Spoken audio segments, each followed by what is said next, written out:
冷战3天，媳妇不搭理我，吃的只做自己吃的。我用放屁音效整他，还是不搭理我。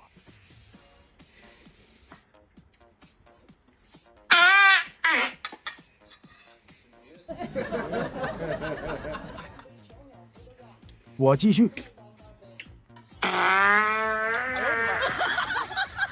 你有病吧？啊！我在这里吃东西，你一个劲的放屁干啥呢？你不是不搭理我啊，不跟我说话啊，干啥呢？你吃你的东西，我放我的屁啊。我吃东西，你一直在这里放屁，臭啊，影响我食欲啊！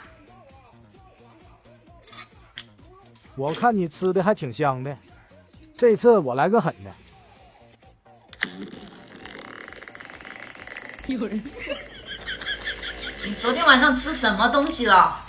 哎呀，不好意思啊，一下没忍住，昨天晚上吃坏了东西。你滚出去好不好？我在这里吃东西嘞，你别恶心我行不行？凭啥我出去啊？要出去也是你出去啊。你滚好吧。我发现你这个人真的是有病的啊！你吃坏了东西，你到厕所去啊，一直对着我干什么？恶心！干啥呢？干啥呢？哈哈哈。